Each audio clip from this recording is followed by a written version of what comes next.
सबने प्यारा भजन गाया।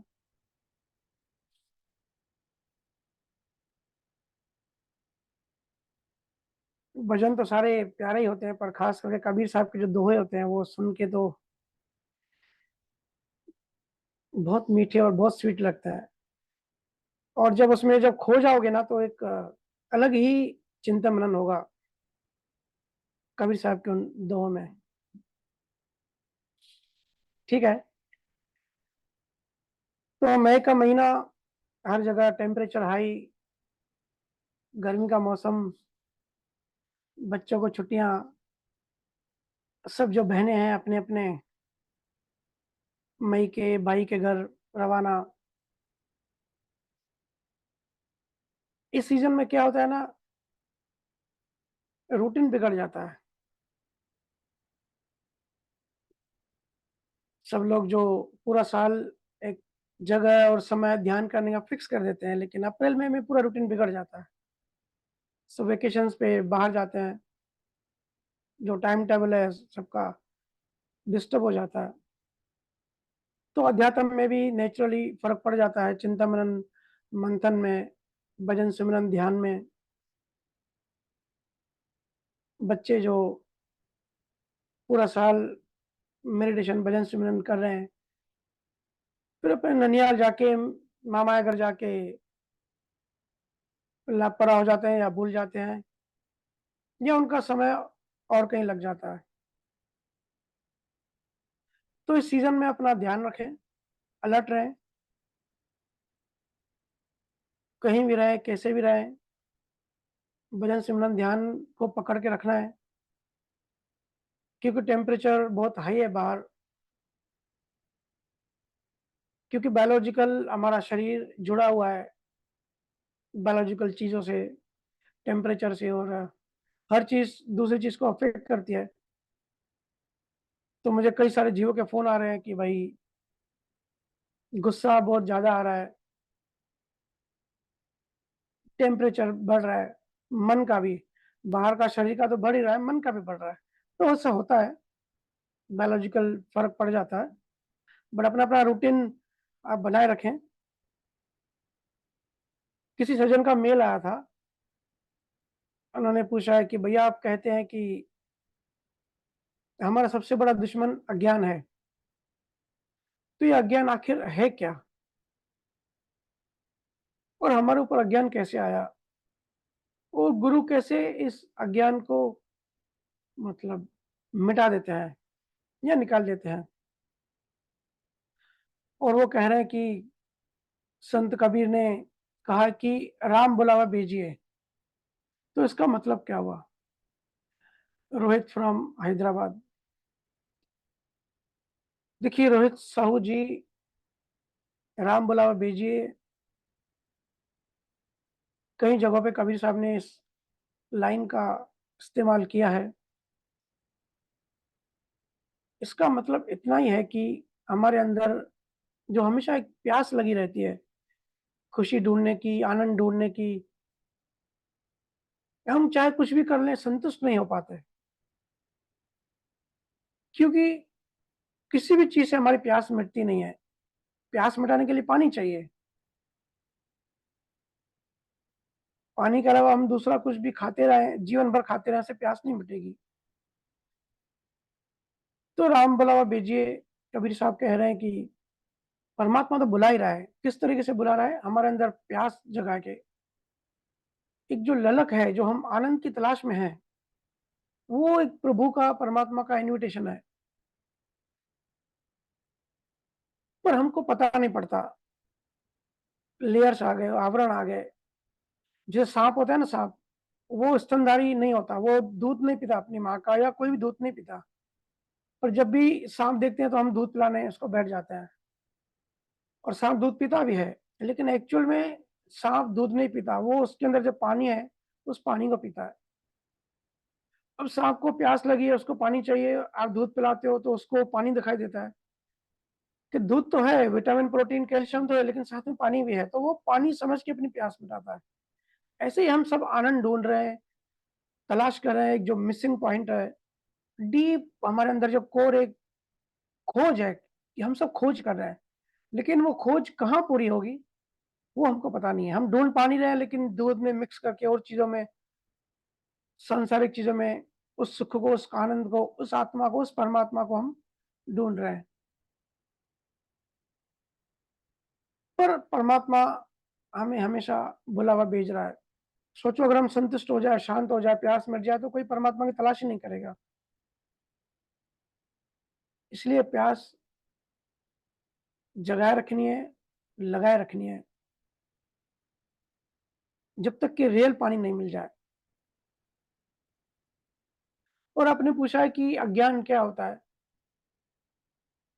देखिए, अज्ञान का सिंपल मतलब है, हम जो संसार को 5 इंद्रियों से अनुभव कर रहे हैं, एक्सपीरियंस कर रहे हैं, इन्फॉर्मेशन ले रहे हैं, आँखों से देख रहे हैं, कानों से सुन रहे हैं, एहसास कर रहे हैं, चीज़ों को सूँघ पा रहे हैं। ये जो 5 इंद्रिय ज्ञान है, हमारा पूरा यही संसार है। इन इंद्रियों से हमको इन्फॉर्मेशन मिलती रहती है। फिर हम इस इन्फॉर्मेशन से, या जो अनुभव होता है, नया अनुभव होता है, उसको रूप दे देते हैं, या रूप होता है तो उस रूप को नाम दे देते हैं। फिर वो रूप और नाम मिलके एक स्मृति, मतलब मेमोरी हो जाती है। वो मेमोरी हमारे चित्त में सेव हो जाती है। किसी भी जानवर के अंदर जाके मेमोरी सेव नहीं होती, सिर्फ इंसान के अंदर मेमोरी सेव होती है, चित्त के अंदर, जो कि चित्त की जो सीरीज चलती आ रही है, जिसपे हमारा बहुत ज़्यादा फोकस है। तो यही स्मृति, यही अनुभव जब चित्त में अंकित हो जाता है,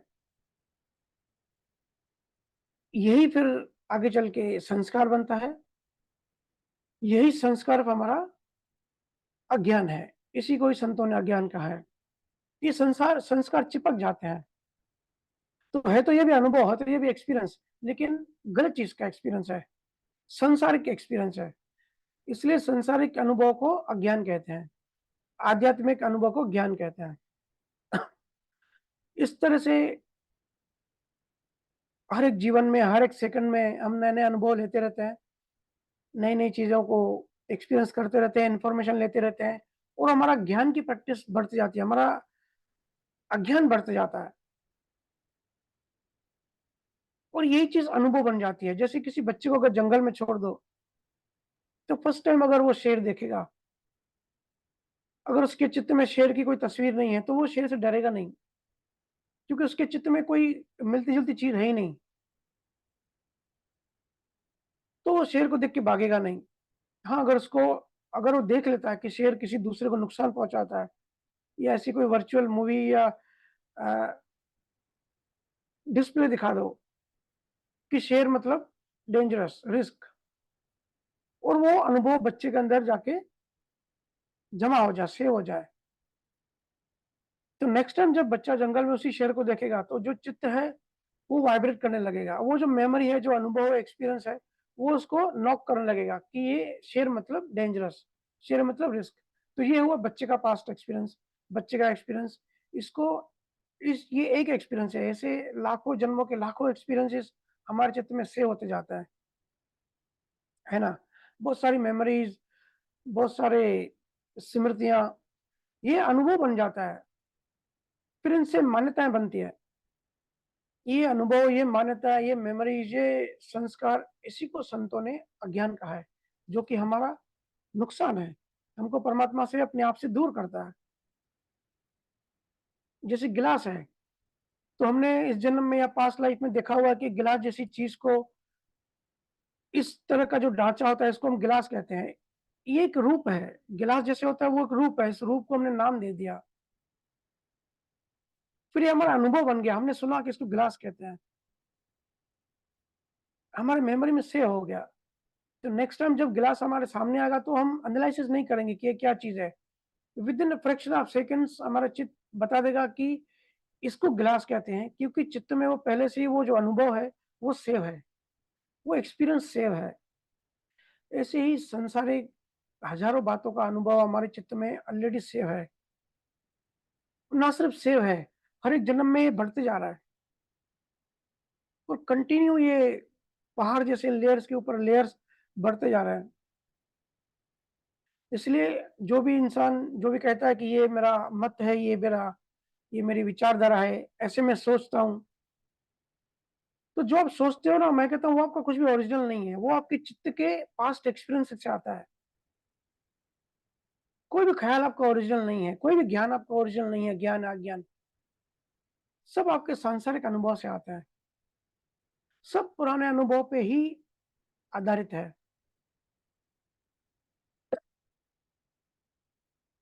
इसलिए मैं कहता हूँ कि चित्त को ध्यान से समझो। सुखदेव का गुरु था राजा जनक।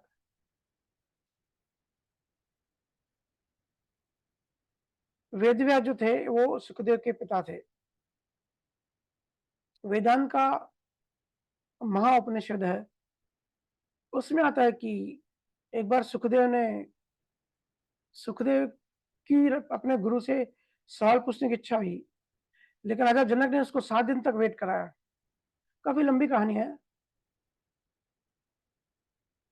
तो आखिर राजा जनक ने उनको मौका दे दिया कि भाई तू सवाल पूछ।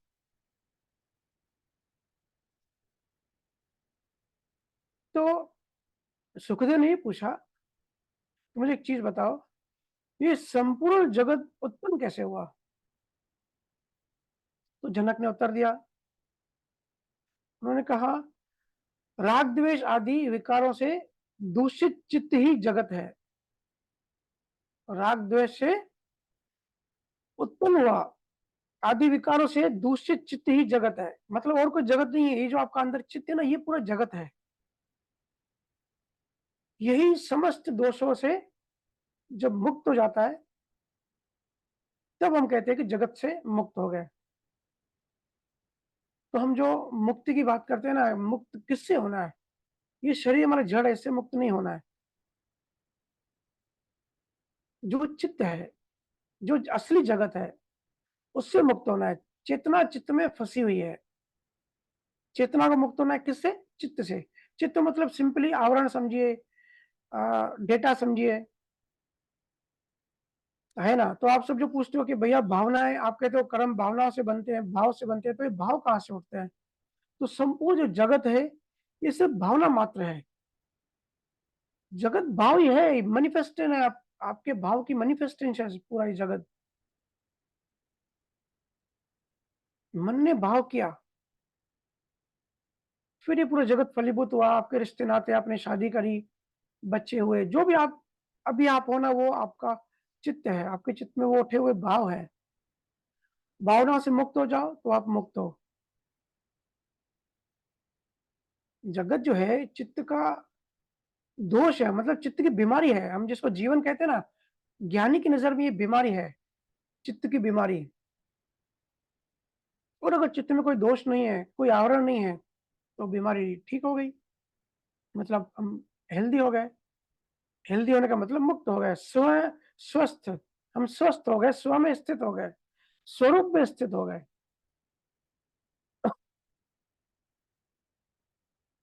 मन द्वारा ही शरीर की और 5 इंद्रियों के, 5 विषयों के वासनाओं की सुख भोगने की भावना की गई, इसलिए शरीर बना।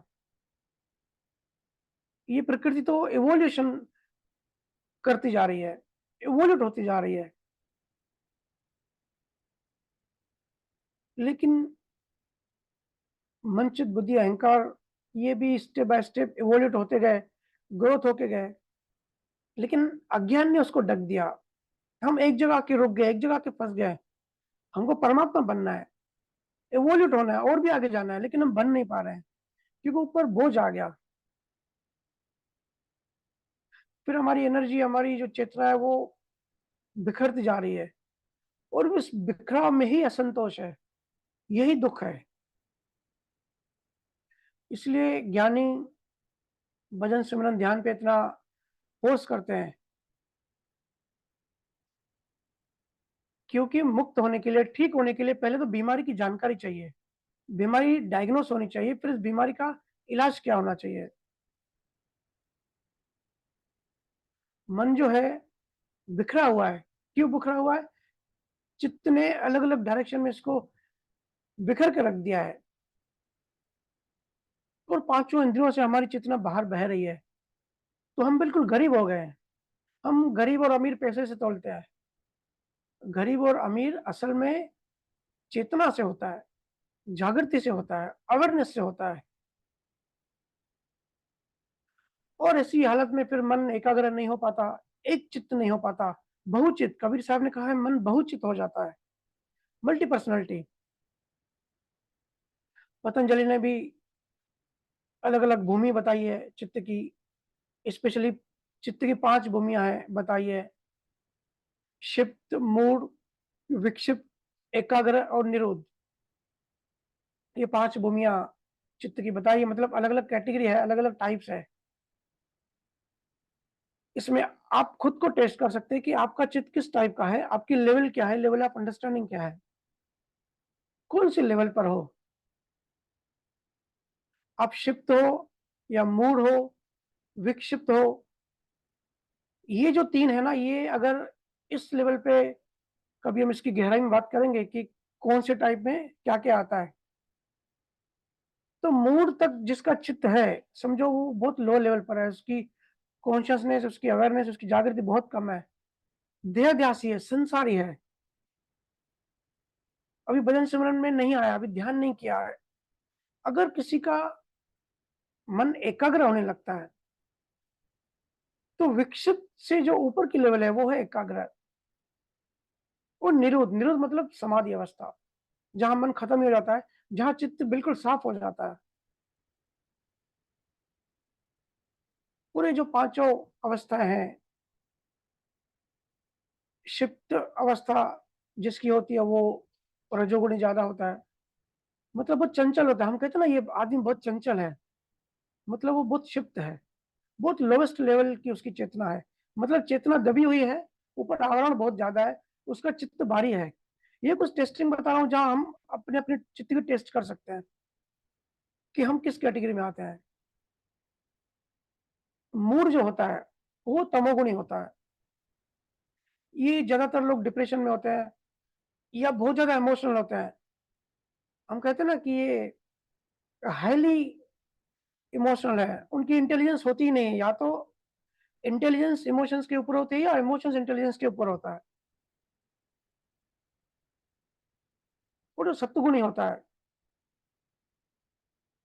वो ऐसे होता है कि मुंह में राम बगल में छुरी, बाहर से धार्मिक एकाग्र नहीं है, बाहर से पूजा पाठ करेगा, धर्म कर्म की बात करेगा, बट अंदर में बिल्कुल उसका उल्टा होता है, बिल्कुल विक्षिप्त चित्त होता है उसका।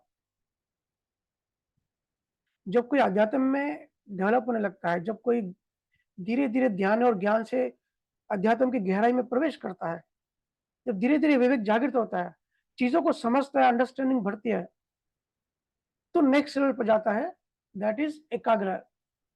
उसका चित्त एकाग्र होने लगता है, जो एनर्जी, जो चेतना बिखरी हुई थी वो एक जगह सेंट्रलाइज होने लगती है। और इसका अध्यात्म में बहुत ज्यादा इंपॉर्टेंट है। अगर कोई बहुत ज्यादा यूट्यूब ज्ञान सुनता है, पूरी इंफॉर्मेशन लेता है, लेकिन चित्त एकाग्र नहीं है, तो अध्यात्म में एक भी कदम आप आगे नहीं बढ़े हो। उल्टा इंफॉर्मेशन डाल के और चित्त को आपने विकसित कर दिया। तो एकाग्र की जो अवस्था है वो होता है स्पिरिचुअल और इमोशनल। इमोशंस के ऊपर इंसान वो स्पिरिचुअल हो जाता है, मतलब इंटेलिजेंट होने लगता है। इंटेलिजेंस का मेरा मतलब है उसका विवेक जागृत होने लगता है। कभी कभी आपने भी अनुभव किया होगा, मन कहता है कि ये चीज करो, भले बुरी है लेकिन करो, लेकिन विवेक कहता है कि नहीं, ये चीज मुझे आदत में अटकाएगी, ऐसे कर्म नहीं बनाने चाहिए। हमको विवेक ब्लॉक करने की कोशिश करता है। तो विवेक मतलब आध्यात्मिक इंटेलिजेंस ओवर इमोशंस। तो ये एवोल्यूशन ऑफ कॉन्शियसनेस है, एवोल्यूशन ऑफ प्रकृति है। ऐसे प्रकृति पतंजलि ने जो अलग अलग, हालांकि उनकी रीच बहुत लिमिटेड है, लेकिन चित्त में उन्होंने बड़ा काम किया। तो हम सबको अपना अपना विकास करना है। हम अपनी अपनी सिर्फ कितने हमारे बिजनेस बढ़ गया, कितना संसार बढ़ गया, अपनी सफलता इसको मेजरमेंट करते हैं, हमारा थर्मामीटर यही होता है। कभी अपने चित्त को थर्मामीटर लगाओ, वो खुद की टेस्टिंग करो कि कितना विकास हुआ है, हम कौन सी भूमि पर खड़े हैं, हम क्षिप्त हैं, विक्षिप्त हैं, मूढ़ हैं या समाधिष्ट हैं, और एकाग्र लेवल तक पहुंच गए, फिर संसार आपको हर्ट नहीं करेगा।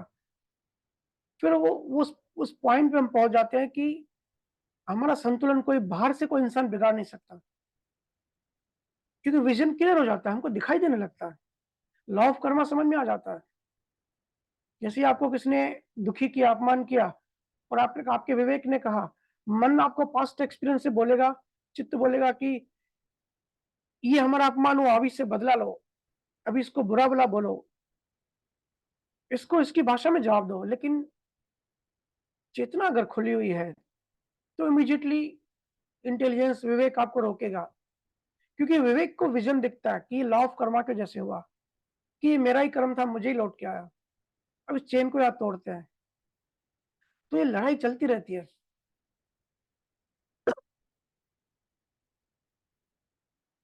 याद रखना, इवॉल्व होना है, हम सबका उद्देश्य है। हम यहाँ कोई शादी करने नहीं आए, कोई पैसे कमाने नहीं आए, कोई बिजनेस बढ़ाने नहीं आए। ऐसा होता अगर हम प्लास्टिक के होते, लोहे के होते, करोड़ों साल चलते तो फिर ठीक होता। 100 साल का जीवन इतना छोटा है, सूक्ष्म शरीर का लाखों करोड़ों सालों का जीवन होता है, उसमें समझो सिर्फ 4 घंटे का हमारा जीवन होता है। तो शिव, मूल, विक्षिप्त, एकाग्र, निरुद्ध। निरुद्ध मतलब समाधि तक हमको जाना है, क्योंकि शरीर छोड़ना है। जैसे हम कहीं बाहर जा रहे हैं ना, अभी मैं बाहर जाने की तैयारी कर रहा हूँ, तो कुछ दिनों में पैकिंग चालू हो जाएगी, तो हम कहीं जाते हैं तो कैसे बैग पैक पैक करते हैं, या कहीं से वापस आते हैं घूम फिर के, तो वहाँ की शॉपिंग करके लाते हैं, उस देश में क्या स्पेशल था, वहाँ क्या क्या एक्सप्लोर किया, वहाँ की मेमोरीज, वहाँ की सब चीजें ले आते ना। ऐसी जीवात्मा जब जीवन का पूरा अनुभव ले लेती है तो उसको समेटती है अंत में, और वो बैग पैक जैसे हम पैक करते हैं, वो बैग पैक करती है, पैक करके आगे की यात्रा पे निकल जाती है। तो जीवात्मा का सामान क्या है? ये स्मृतियां, ये मेमोरीज, ये डेटा, ये संस्कार, जो हमने 5 इंद्रियों से इंफॉर्मेशन अपने अंदर डाली, कुछ नया सीखा, कुछ सीखा हुआ अनसीखा किया। इसलिए ज्ञानी कहते हैं कि वननेस, मतलब जो ध्वनि में हम लीन होने की जब बात कहते हैं, कि ध्वनि से लीन हो जाओ, ध्वनि में मर्ज हो जाओ, वननेस, एक हो जाओ, वो होने से फिर वितरागता आएगी, फिर ये डेटा डिलीट होना चालू हो जाएगी। क्योंकि हम सबका मूल डीएनए है अजपा, ओम सोहम अजपा, ओमकार। जैसे हमने पहले भी बात की थी कि ये सब ओमकार से बना हुआ है ना, पहले हमने इसकी काफी चर्चा करी हुई है। बहुत जी पूछते हैं कि भैया ये डेटा आखिर सेव कहाँ और कैसे होती है। तो देखो, कारण शरीर होता है, महाकारण शरीर होता है, संस्कार जो होते हैं, ये डिपार्टमेंट है अलग अलग, इसमें डीप में जाने की इतनी भी जरूरत नहीं है। चित्त समझ लिया ना, जैसे चित्रगुप्त पहले वर्ड यूज होता था, चित्रगुप्त, मतलब गुप्त तरीके से चित्त इतना अंदर डीप है, गुप्त है, छुपा हुआ है, वहां पे जाकर डेटा सेव होती है। कहते थे ना कि चित्रगुप्त हिसाब किताब लेता है कि जीवात्मा ने कैसे कर्म बनाए।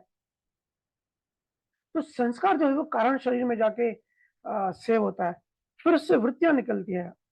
ये जो वृत्तियां हैं, ये सुषुप्ति या सूक्ष्म शरीर में आके वाइब्रेट करते हैं, फिर सूक्ष्म शरीर भाव करता है, भाव से कर्म बनते हैं, फिर कर्म से हमको जीवन मिलता है।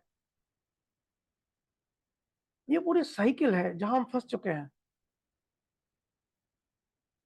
जब तक इन चीजों को समझोगे नहीं, आध्यात्मिक नहीं हो, आध्यात्मिक या ज्ञानी होने का सिर्फ एक भ्रम है। ये समझ भीतर जानी चाहिए, तभी शांति मिलेगी। और शांत आदमी ही कोई भी काम ढंग से कर सकता है। सबसे पहले अपने आप को शांत करो। शांत नहीं हो, ये तो बहुत बड़ी-बड़ी बातें होती है, बड़े-बड़े आप सवाल पूछते हो तो वैसा विज्ञान खोलना पड़ता है। लेकिन बेसिक चीज़ें शांति, स्थिरता,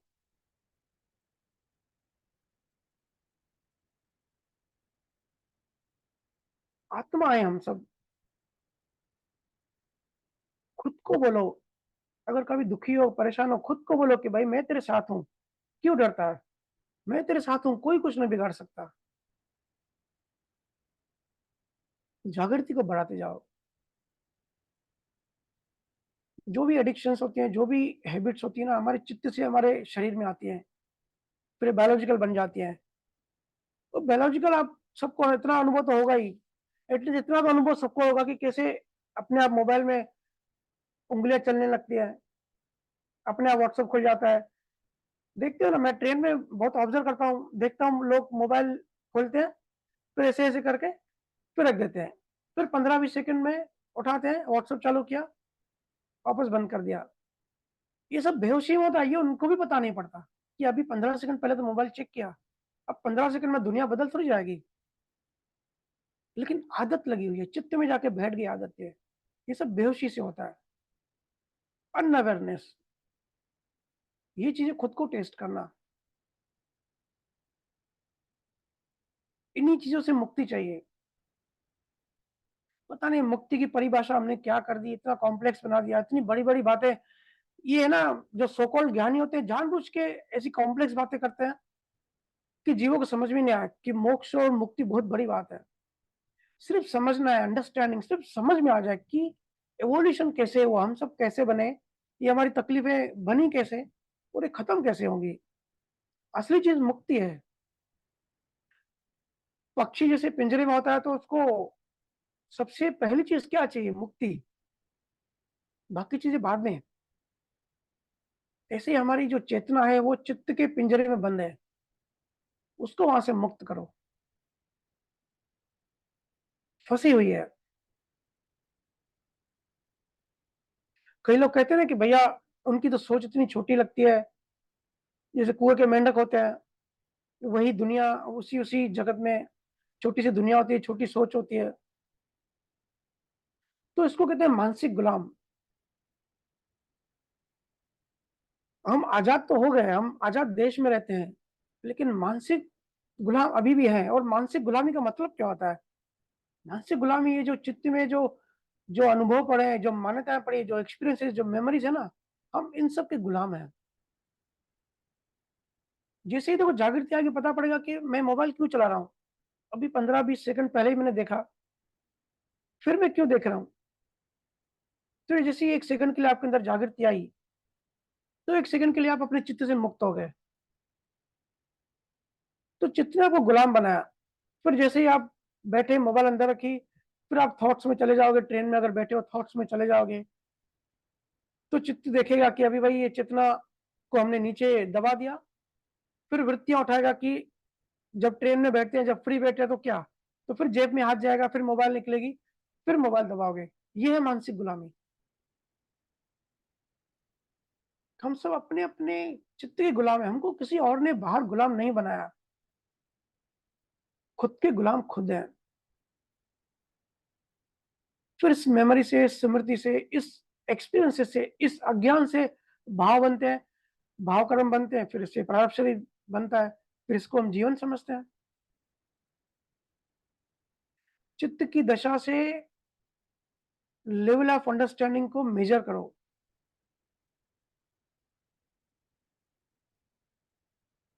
मैं चाइना में था, वहाँ लोगों से जहाँ-जहाँ भी जा रहा था, जहाँ-जहाँ मौका मिल रहा था, पूछ रहा था कि आपके जीवन का उद्देश्य क्या है? अब मैं कहूँगा कि एटलीस्ट हिंदुस्तान में इतना तो सबको पता ही होता है कि हम सब आत्मा हैं, हम सबको मोक्ष चाहिए, मोक्ष का वर्ड तो सुना ही होता है। तो बड़े भाग्यशाली हैं आप सब कि गुरुओं के देश में पैदा हुए, ज्ञानियों के देश में पैदा हुए, ऐसे अच्छे कर्म थे। हम सबको लगता है कि हर कोई दुनिया में ऐसा ही होगा और हर कोई इतना किस्मत वाला होगा, ऐसा नहीं है। आप ऐसे देशों में जाओगे ना, आपको पता पड़ेगा कि कितना माहौल बिगड़ा हुआ है। आत्मा, परमात्मा, मोक्ष की तो बात ही नहीं है वहाँ पे। मैं पूछता रहा आपके जीवन का उद्देश्य क्या है? यहाँ चाइना में लोग आप क्या मानते हो? उद्देश्य क्या है? एक से पूछा आपकी लाइफ का उद्देश्य क्या है? चीनी ने बोला, पहले तो सोचता रहा, फिर सोचा उद्देश्य तो यही है कि भाई बस काम करते रहो, सुबह उठो, फैक्ट्री पे जाओ, पैसा कमाओ और पैसा कमा के पैसा सेव करो, पैसा सेव करके फिर अपना घर लो, फिर गाड़ी लो, फिर बड़े शहर में बड़ा घर लो। बोला इसके अलावा और कोई उद्देश्य क्या? इसके अलावा और बोला और कोई उद्देश्य होता ही नहीं है किसी का भी। देखो कितना छोटा उद्देश्य है, कितनी छोटा, कितने लेयर्स हैं चित्त के।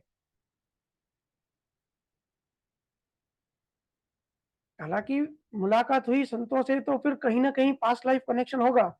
इसलिए वो ये भी बोला कि कभी-कभी मेरे मन में अचानक सडनली ऐसे कहीं से थॉट आता है, भाव आता है कि लोग जी क्यों रहे हैं? लोग मर क्यों नहीं जाते? तो मैंने पूछा फिर इसका जवाब क्या आता है आपके अंदर में? बोला इसका जवाब मुझे कुछ नहीं पता, जवाब नहीं आता। बट सवाल ज़रूर आता है कि आखिर सब जैसा जीवन जी क्यों रहे हैं? कभी न कहीं, कहीं न कहीं कुछ न कुछ ज्ञान सुना होगा, इसलिए एक लेयर है उसके अंदर ये। नहीं तो बाकी के अंदर तो कुछ भी ऐसा था नहीं। और उनकी मान्यता है कि दूसरा जन्म नहीं होता है, कि जन्म होता है। अगर इंसान मर गया, शरीर छोड़ दिया तो बात खत्म हो गई। ना चेतना का, ना अवेयरनेस का, रिकार्नेशन का, लॉ ऑफ कर्मा, कुछ भी ज्ञान नहीं। बोले यहाँ कोई भगवान, परमात्मा, आत्मा, कोई कुछ मानता ही नहीं है। बस ऐसा कहते हैं कि जो भी हमारे दिल में है, हमारे अंदर है। लॉ ऑफ कर्मा का मैंने उनको एग्ज़ाम्पल बताया। मेरा एक फ्रेंड है विकी, वो चाइना में सेटल्ड है। 15 साल पहले ही वो, जब मैं दुबई से इंडिया आया था, तो चाइना जाता रहता था आईटी, क्योंकि सब फैक्ट्रीज़ वहाँ पर है, तो बहुत सारे लोग बिज़नेस के लिए जाते रहते हैं। तो वो भी सामान परचेज़ करने चाइना जाता रहता था। फिर जो उसका सप्लायर था, वो लड़की थी, फिर दोनों का प्रेम हो गया और शादी कर ली। फिर शादी करके चाइना में सेटल हो गया। जब भी मैं पहले उससे बात करता था, जब भी दुनिया की या पॉलिटिक्स की बातें हम करते थे, तो वो चाइना का हमेशा वो बात निकालता ही था। उसको कहीं न कहीं इंटरेस्ट था ही। हालाँकि उस समय चाइना इतना डेवलप ही नहीं था, लेकिन वो बात कभी न कभी करता था, मुझे याद है क्योंकि हम काफ़ी कुछ डिस्कस करते थे। तो लॉ ऑफ कर्मा मैंने बताया, मैंने उसको बताया कि दिखने में ऐसा लग रहा होगा कि ये इंडियन लड़का है, फिर बिज़नेस के लिए चाइना जाता था, वहाँ से आईटी प्रोडक्ट्स मटेरियल परचेज़ करता था, फिर लड़की से प्रेम हुआ, फिर शादी हुई, फिर चाइना में सेटल हो गया। ये जो दिखाई देता है ना, ये अधूरा ज्ञान है, ऐसा नहीं है। उसकी शादी चाइना में होनी थी और जीवन के 20-22 साल खाली इंडिया में लेन-देन थी। उसके बाद का जीवन उसको चाइना में बिताना था। इसलिए बचपन से उसका जो इंटरेस्ट था, जो उसकी उत्सुकता थी, वो चाइना में ज़्यादा थी। उसको वहाँ जाने के संजोग मिले, वहाँ उस लड़की से मुलाकात हुई, जिससे शादी हुई। मैंने उसको समझाया कि ये पूरा उल्टा कैलकुलेशन, पूरी उल्टी चलती है। ऐसा नहीं कि चाइना गया, फिर उसकी शादी हुई, उसकी शादी होनी थी, इसके लिए वो चाइना गया। तो ऐसे काफ़ी सारी ज्ञान चर्चा जहाँ भी जाओ तो होती है, चिंतन-मनन होता ही है।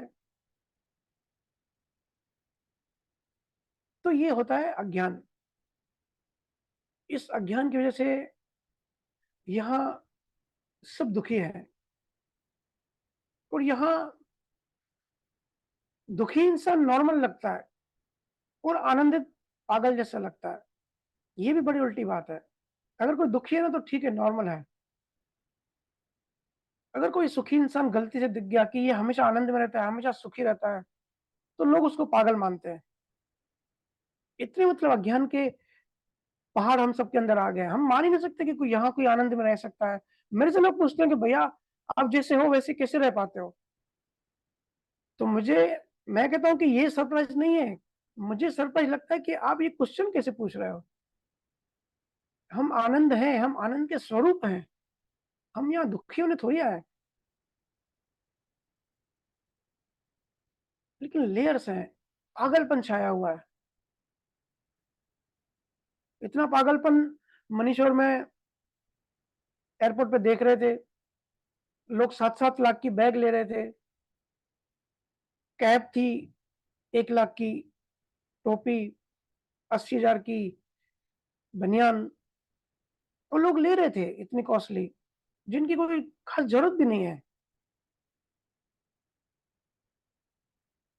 क्योंकि मान्यता बैठी हुई है कि ब्रांड पहनेंगे तो हम अच्छे दिखेंगे, हम कुछ लगेंगे।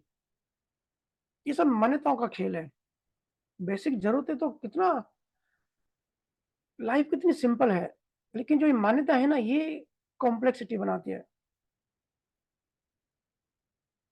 तो ये जो न्यू-न्यू अनुभव हम ले रहे हैं रोज़, ये स्मृति मेमोरी बनती है, रूप बनता है, हम इसको नाम देते हैं, अपने अंदर कहीं कोने में सेव करते हैं, फिर वही बार-बार रिपीट होता है। सही कहा आपने, मनुष्य का सबसे बड़ा दुश्मन उसका अज्ञान है। कोई आपका दुश्मन नहीं है, आपका अज्ञान आपका दुश्मन है, जिसने आपको दुखी रखा है। आप जिस भी हालत में हो ना, अपने अज्ञान की वजह से हो। और गुरु के बारे में आपने कहा, देखो गुरु के बिना जैसे मछली बाहर श्वास नहीं ले सकती, उसको पानी चाहिए। ऐसे अध्यात्म में गुरु के बिना एक कदम भी आगे नहीं बढ़ सकते। गुरु आपको मुक्त करता है, आपको आपके चित्त से मुक्त करता है।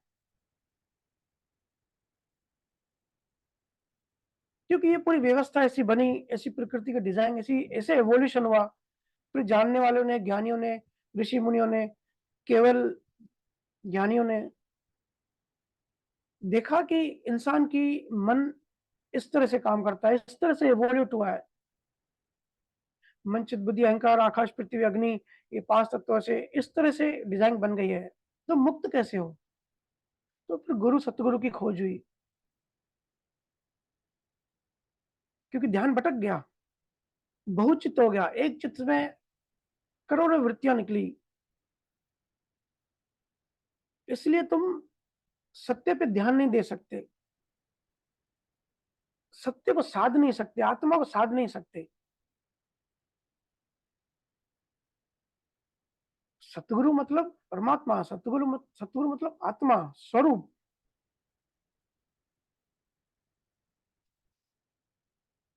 गुरु का एक ही काम होता है, जहाँ आप फँसे हो, वहाँ से आपको निकालना, वहाँ से आपको मुक्त करना, वहाँ से छुटकारा दिलाना।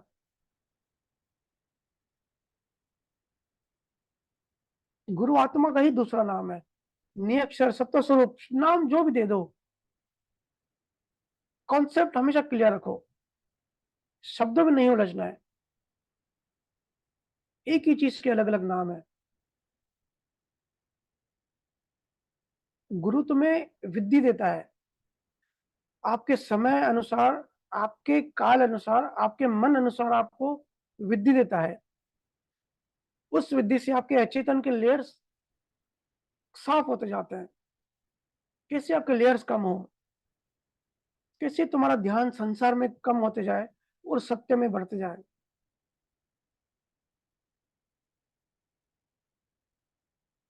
अगर जीवित गुरु तुम्हारे सामने हो, तो बाकी सब भूल जाना।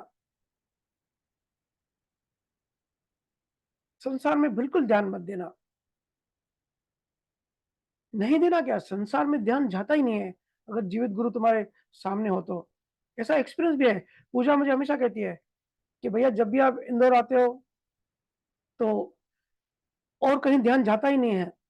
पूरा ध्यान एक जगह केंद्रित हो जाता है। सिर्फ ज्ञान और ज्ञान चर्चा, इसमें हम सब रम जाते हैं। और जहाँ-जहाँ मैं जाता हूँ, सभी ये एक्सपीरियंस बताते हैं कि समय के ऐसा लगता है समय के बियॉन्ड चले जाते हैं। असल में होता क्या है? असल में ध्यान केंद्रित हो जाता है। प्रकृति जो आपका ध्यान खींच रही है संसार में, गुरु आपका ध्यान पकड़ के परमात्मा में डाल देता है। ये भी गुरु का एक प्रोसेस होता है। ध्यान केंद्रित करने का। मैंने कहा ना, असल कहानी जागृति बढ़ती है ध्यान केंद्रित करने से। तो गुरु के अलग-अलग टेक्निक्स, हर गुरु के अलग-अलग प्रोसेस होते हैं।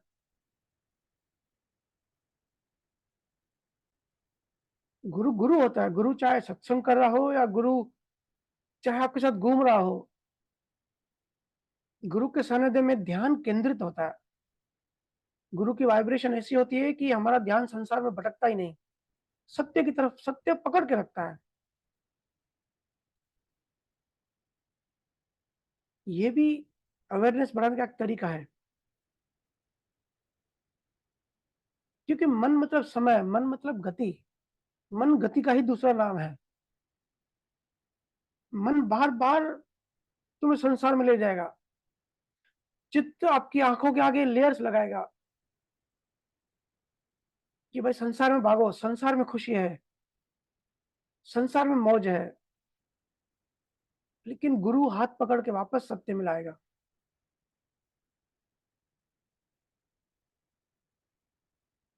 कई बच्चों को मैं लिखता रहता हूँ कि जहाँ भी जाओ मुझे साथ ले जाओ। कई लोग कहते हैं कि भैया हम यहाँ जा रहे हैं, वहाँ जा रहे हैं। तो मैं कहता हूँ भाई मुझे अपने साथ ले जाओ। तो कभी-कभी पूछते हैं कि भैया इसका मतलब क्या होता है? ठीक है, हम आपको साथ ले जा रहे हैं, लेकिन इसका मतलब क्या होता है? उसका मतलब ये होता है, मैं कहता हूँ कि निराकार रूप में मुझे साथ ले जाओ। अगर मुझे साथ रखोगे या जिस भी गुरु को आप मानते हो, अपने-अपने गुरु को अपने साथ रखोगे, तो जो तुम गुरु के सामने होते हो, वैसे ही रहोगे। जो भी तुम गुरु के सामने करते हो, अगर इसे आप कल्पना करोगे कि गुरु निराकार रूप में साथ ही है, तो गुरु के साथ क्या करते हो? ज्ञान चर्चा करते हो, ज्ञान पूछते हो, परमात्मा की बात करते हो। वैसे ही निराकार रूप में अगर गुरु साथ है, तो आप वही करोगे। वैसे ही अलर्ट रहोगे, जागृत रहोगे। जैसे मैं आता हूँ, तो मेरे सामने रहते हो, सत्य में स्फूर्ति लगी रहेगी। फिर चाहे बाज़ार जाओ, शॉपिंग करो, मॉल जाओ, कुछ भी करो, गुरु को साथ ले जाओगे तो श्रुति सत्य में ही होगी, संसार में नहीं खर्च होगी। बहुत सारे काम आप गुरु के सामने नहीं करोगे और बहुत सारे काम आप गुरु के सामने करोगे। तो अगर निराकार रूप में गुरु को साथ रखोगे तो मन दबा-दबा रहेगा, विवेक थोड़ा ज़्यादा होगा, अलर्टनेस थोड़ी ज़्यादा होगी कि भाई गुरु साथ है। ऐसा काम नहीं करना है जो आध्यात्मिक ब्लॉक हो या गुरु से दूर जाए। हम कहते हैं ना कि ऐसे ऐसे समर्पित हो जाए, ऐसा कुछ करे कि गुरु खुश हो जाए। तो गुरु खुश किसमें होते हैं? जब आप ज़्यादा भजन सिमरन करते हो, जब ज़्यादा ध्यान आपका सत्य में होता है, चिंतन मनन करते हो, मंथन करते हो, जागृति बढ़ाते हो। तो गुरु को जब निराकार रूप में साथ रखते हो, तो तब आपका चित्त जो है, आपकी जो चेतना है, वो ज़्यादा जागृत होती है। इसलिए मैं कहता हूँ कई जीवों को कि मेरे से व्हाट्सएप पे चैटिंग मत करो, अपने मन में चैटिंग करो, ज्ञान चर्चा करो। इसको आज़माओ, इसको आज़मा के देखो। क्योंकि तुम्हारे पास नरक की वीज़ा है। ये जो अज्ञान है ना, ये नरक की वीज़ा है। हम सबके अंदर वीज़ा है ये, सबके अंदर नरक है। चित्त में जो सामान है, यही बंधन है, यही लेके हम घूमते हैं। क्योंकि इस अज्ञान से ही आपका इंटेंशन बनता है। ध्यान देना, हर चीज़ इंटेंशन से बनती है। इंटेंशन आपके अज्ञान से बनता है, कि मान्यताओं से बनता है। फिर जो इंटेंशन आता है, मन, चित्त, बुद्धि, अहंकार का जो प्रोसेसिंग होता है, ये इस इंटेंशन को प्रोसेस करता है, इससे प्रारब्ध कर्म बनता है। फिर अगर प्रारब्ध कर्म खराब है, इंटेंशन हमारा, नियत हमारी खराब है, फिर हमारा इससे प्रारब्ध कर्म खराब बनता है। फिर तुम कहते हो जीवन बड़ा खराब है, जीवन में बड़ा दुःख है। जीवन ये आया कहाँ से? बहुत आगे की बात सोचो। इसलिए ध्यान करो, मेडिटेशन करो, मेडिटेशन से मन शांत होगा। ऊर्जा जो बाहर बह रही है वो खर्च नहीं होगी, वो अपने यू टर्न हो जाएगा, ये अपने अंदर जाएगी। जैसे अगर जितने बल्ब होते हैं ना, बल्ब अगर ज्यादा है तो बिजली खपत ज्यादा होती है। ऐसे ही अगर आपका ध्यान बाहर है, इंफॉर्मेशन, अज्ञान आपकी बढ़ाते जा रहे हो, तो आपकी चित्त की ऊर्जा संसार में खर्च हो रही है। कोई भी चीज फ्री में नहीं है। अगर आप किसी की निंदा भी करते हो ना, किसी की बुराई भी करते हो, तो सामने वाले का नुकसान जब होना होगा तब होगा। आपने अपनी ऊर्जा खर्च कर दी। आप अपनी ऊर्जा कबीर साहब की किताब पढ़ने में लगा सकते थे, लेकिन आपने किसी की निंदा करी, गलत जगह आपकी अपनी एनर्जी इन्वेस्ट कर दी। फिर आप कहते हो कि मन बड़ा कमजोर है, शरीर बड़ा कमजोर है, कुछ समझ में नहीं आ रहा है, डिप्रेस फील होता है। तो ऊर्जा नहीं है तो डिप्रेस तो फील करोगे, कमजोरी कमजोरी तो लगेगी आपको। देखो, दो किस्म की बीमारी है। एक सतही कल्पनाएं, सतही कचरा, डिस्ट्रैक्शन, ये जो मेमोरीज है, संस्कार है, इसका इलाज है भजन सिमरन ध्यान, जो कि बहुत ही, ये जो आध्यात्मिक वैज्ञानिक है, आध्यात्मिक साइंटिस्ट है, इन लोगों ने खोज करी। सुखराम जी महाराज, कबीर साहब, देराव जी महाराज, दादू दयाल, और बहुत सारे जिनके हमको नाम भी नहीं पता है। तो इसका इलाज है भजन सिमरन ध्यान। और दूसरी बीमारी है अपने आप को न जानना, अपने आप को शरीर मानना। इन दोनों का इलाज करना है, साइमल्टेनियसली चलना है। मेरे पास एक जीव का कॉल आया, बोले मौन में जाना है, मौन कैसे हो जाए। मैंने कहा भाई, मुंह बंद करने से थोड़ी मौन होगा, चित्त की सफाई के बाद असली मौन आएगा। शुरू शुरू में दर्द होगा, जैसे डॉक्टर का जो ऑपरेशन करता है तो कैसे दर्द होता है, लेकिन वो हमारे अच्छे के लिए होता है ना। वो दर्द डॉक्टर का दिया हुआ दर्द ऐसा होता है टेम्पररी, फिर परमानेंट इलाज हो जाता है, परमानेंट शांति आ जाती है, वो दर्द मिट जाता है। या आप सब लोग जो भजन सिमरन ध्यान करते हो, आप कहते हो ना कि भैया यहाँ दर्द हुआ हमको, बहुत ज्यादा पेन हुआ, अलग अलग अनुभूतियां होती है। अक्सर सत्संगों में हम अनुभूति की बात नहीं करते, लेकिन ये जो दर्द है ना, ये बड़े दर्द को मिटा दिया। इससे पहले कर्म आपको मारे, आपने कर्मों को मार दिया।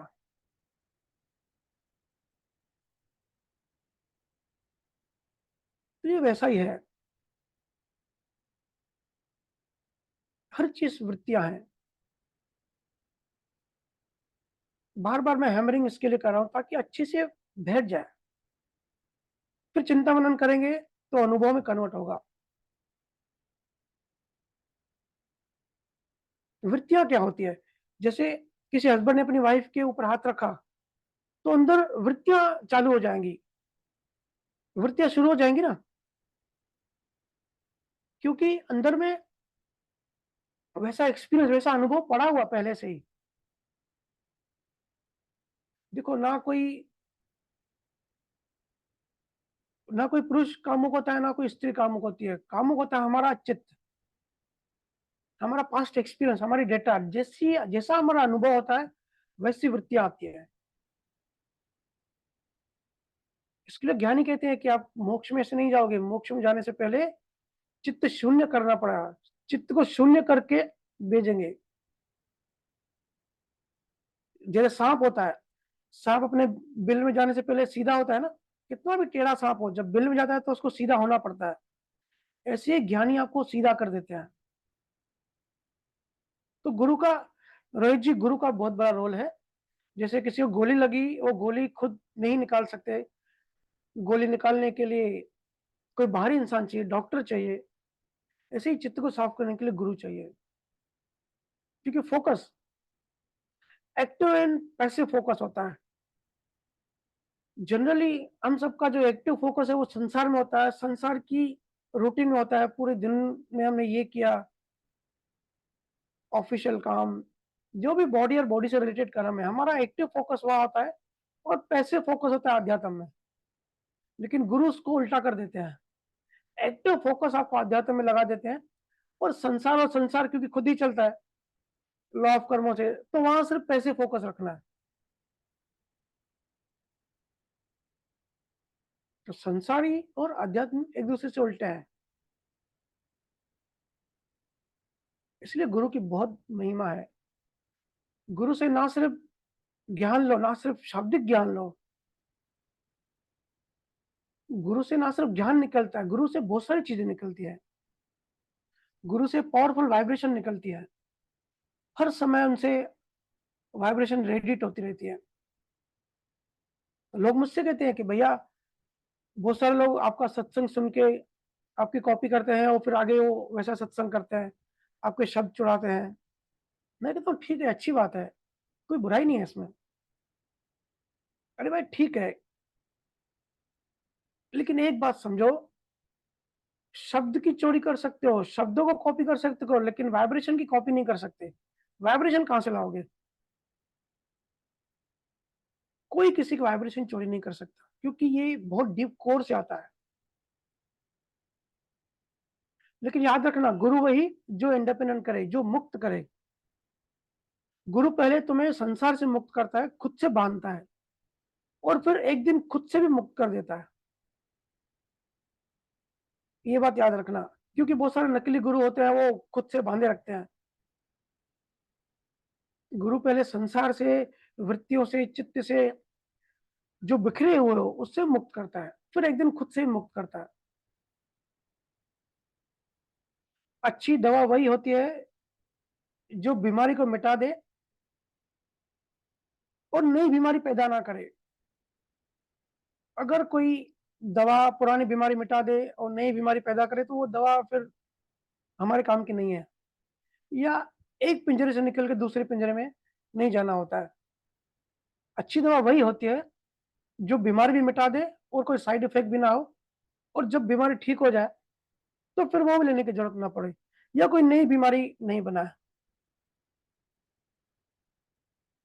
नकली दवा पुरानी बीमारी मिटा देगी, लेकिन नई बीमारी पैदा कर देगी। इसलिए संतों की संगत में रहो, ज्ञान चर्चा करो, खोज करो, सीकर बनो, बिलीवर नहीं। विश्वास मत करो किसी पे, लेकिन ढूंढो, चुप भी मत रहो। आप सब और मैं, हम सब मरने वाले हैं, समय बहुत कम है, काम बहुत बड़ा है। बार बार जगाने की कोशिश करता हूँ। बुद्ध से पूछा किसी ने, जब जंगल में जा रहे थे, कि आपने जो ज्ञान दिया इस जीवन में, अथाह ज्ञान दिया है। बुद्ध ने कहा, जो ये जंगल में नीचे जो पत्ते गिरे हुए हैं, जो मैंने ज्ञान दिया, ये सिर्फ इतना है। और जो लाखों पेड़ हैं और जो करोड़ों पत्ते हैं, इतना ज्ञान मैंने नहीं दिया। तो बहुत सारा ज्ञान हमको अनुभव करना है, समय बहुत कम है। चित्त की वृत्तियों में समय को ना बहाएं, अच्छी संगति करें। अच्छी संगति भी वही होती है जो टाइम वेस्ट ना करे, जो ज्यादा उलझनों को ना बढ़ाए, जो राग द्वेष ना बढ़ाए, जो व्यर्थ की चीजों मिटा दे और खुद नया बंधन ना बनाए।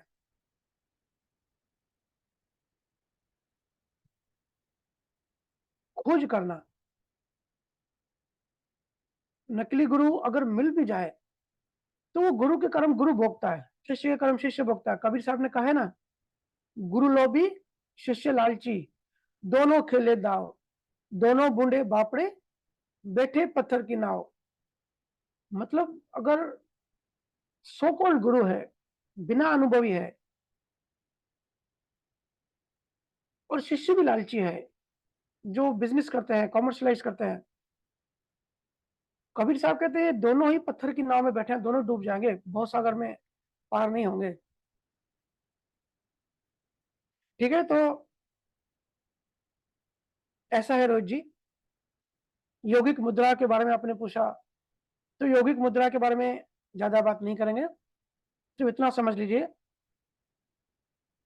कि शरीर की कुछ मुद्राएं होती हैं जो करने से मन पे प्रभाव पड़ता है। जैसे हमको नींद आती है तो हम क्या करते हैं, शरीर को बेड पे सुला देते हैं, तो सिग्नल जाता है कि अभी नींद करनी है। अगर आप भागते रहो तो नींद नहीं आएगी। शरीर को रिलैक्स करने से, सुलाने से, मतलब शरीर को इस मुद्रा में डालने से मन ठहरने लगता है। जैसे रिलैक्स हुए, मन की जो चंचलता है वो थोड़ी कम हो जाती है। ऐसे ही जब भजन सुमन में बैठते हैं, अब लोग मेरे से पूछते हैं कि जो पद्मासन लगा के बैठने का जो प्रोसेस है, या जो मैं कहता हूँ कि 90 डिग्री पीठ सीधी करके बैठो, तो पूछते हैं ऐसे सीधा बैठने की क्या ज़रूरत है? क्या इम्पोर्टेंस है? हम लेटे-लेटे भी भजन कर सकते हैं, लेकिन इसके पीछे साइंस है, विज्ञान है, ये भी एक मुद्रा है। मुद्रा विज्ञान का बहुत बहुत सारे ग्रंथ हैं इस पे। जैसे हम 90 डिग्री बैठ के ध्यान करते हैं ना, मन ठहरने लगता है, नेचुरली मन रिलैक्स होने लगता है और हमारी ऊर्जा ऊपर चढ़ने लगती है। ये नेचुरल होता है। हर मुद्रा का कुछ न कुछ असर पड़ता है। हम जो नमस्कार करते हैं ना, ये भी मुद्रा है और ये भी ईड़ा और पिंगला का सिंबॉलिक है कि ये ईड़ा पिंगला को जब मिलाते हैं, तो ये ऐसे इस तरह की मुद्रा है, इसलिए भारत में नमस्ते करने का रिवाज है।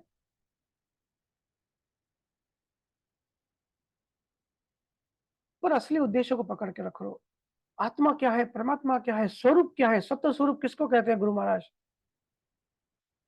हालाँकि एक बात बताऊँ, हमारा ब्रेन आत्मा क्या है ये समझने के लिए बना ही नहीं है। कभी भी किसी का ब्रेन या मन नहीं समझ सकता आत्मा को। इसलिए तो मैं कहता हूँ कि सिर्फ़ अगर कोई ज्ञान योग में है, तो वो अध्यात्म में नहीं है। क्योंकि सिर्फ़ बौद्धिक ज्ञान जिसको कहते हैं, शाब्दिक ज्ञान या किताबें पढ़ ली या इन्फॉर्मेशन या यूट्यूब सुन लिया और परमात्मा को समझने की कोशिश करते हो उससे, तो हमारा ब्रेन बना ही नहीं है, क्योंकि ब्रेन बना है प्रकृति ने, मन बना है प्रकृति ने। हमारा मन परमात्मा को समझ ही नहीं सकता। चेतना अनुभव कर सकती है और चेतना अनुभव क्यों करेगी, कैसे करेगी? क्योंकि वो उसी का अंश है, उसका पार्ट है। इसलिए ज्ञानियों ने कहा है कि मेडिटेशन करो, ध्यान करो। आत्मा को बुद्धि से नहीं समझ सकते, लेकिन भजन, सुमरन, ध्यान से, मेडिटेशन से अनुभव कर सकते हैं। ब्रह्मांडीय मन, इंडिविजुअल मन का भी इस पे हम चर्चा करेंगे, लेकिन मन जो है वो ब्रह्मांडीय मैक्सिमम वहाँ तक जाता है, जिसको शिव ब्रह्मा भी कहते हैं।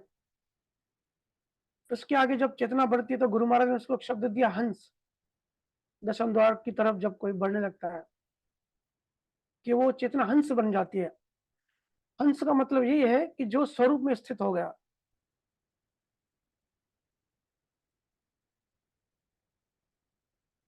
मन आत्मा को समझने के लिए नहीं बना है। जो जितने भी ज्ञान मार्गी हैं, ज्ञान योगी हैं, जो सोचते हैं कि सिर्फ ज्ञान सुनो और हम मोक्ष हमको मिल जाएगा, हम मुक्त हो जाएंगे, तो भाई एक खोज के अनुसार हमारे माइंड की स्पीड 11 मिलियन बिट्स पर सेकंड है। 11 मिलियन बिट्स इंफॉर्मेशन पर सेकंड। लेकिन कॉन्शियस माइंड की स्पीड बहुत कम है। कॉन्शियस माइंड की स्पीड 40 बिट्स इंफॉर्मेशन पर सेकंड है। और अनकॉन्शियस माइंड की तो अभी कैलकुलेशन नहीं हुई, उसकी तो और भी ज्यादा है। तो ये स्पीड का मतलब समय है। और आत्मा परमात्मा जो बियॉन्ड काल है, बियॉन्ड समय है, तो कोई भी समय की चीज बियॉन्ड समय की चीज को नहीं समझ सकती। हम नियरेस्ट एग्जाम्पल दे देते हैं सोचने समझने के लिए, ज्ञान स्वरूप है, आनंद स्वरूप है, अचित्त है, जो समय के परे है, लेकिन ये बहुत छोटे छोटे, बहुत नियरेस्ट एग्जाम्पल्स हैं।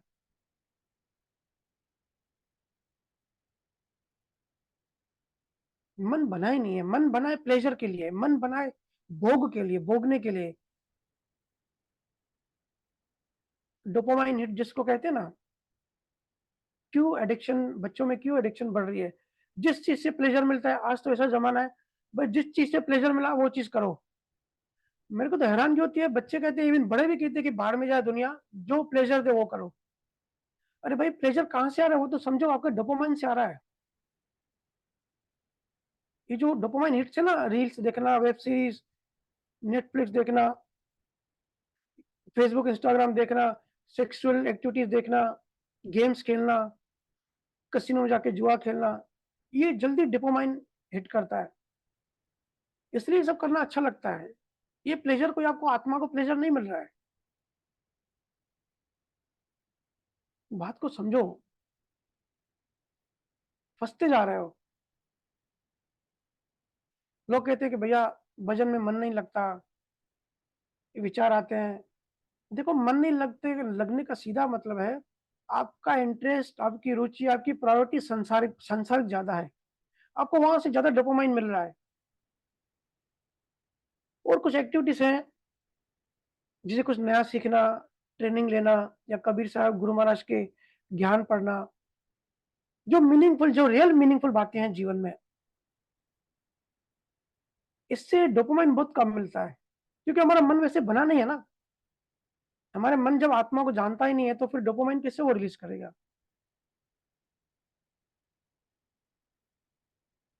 बात आ रही है समझ में? मुझे अनुभव हो रहा है, बट मुझे शब्द नहीं मिल रहे हैं, शब्द कम पड़ रहे हैं समझाने के लिए। इसलिए इन चीज़ों में, अध्यात्म में रस नहीं मिलता, क्योंकि रस कैसे मिलेगा? रस देने वाला कौन है? मन, प्रकृति, जिसने चेतना को दबाया हुआ है। हाँ, एक बार चेतना खुल गई, हेवी हो गई चित्त के ऊपर, फिर तो आप लग जाओगे अध्यात्म में। और वो फिर डोपामाइन नहीं होता, वो ब्रेन की केमिकल रिएक्शन नहीं होता, वो आंतरिक चेतना के लेवल पर डोपामाइन होता है। इसलिए मन को सिर्फ बैलेंस करना होता है, मन को सिर्फ स्टेबल करना होता है, स्थिर करना होता है। स्थिर मन में ही अंदर ज्ञान जाता है। इसलिए दूसरों पे ध्यान मत दो, खुद से बात करो, खुद से चैट करो। यहाँ कोई फ्री हुआ नहीं कि लगाया फ़ोन, चलो भाई गॉसिप करते हैं। प्रेम करो, थैंक्स बोलो, तारीफ़ करो और खुद को प्रेम करो। बार-बार बोलो, I am the best, I am the आत्मा, आई एम द स्वरूप।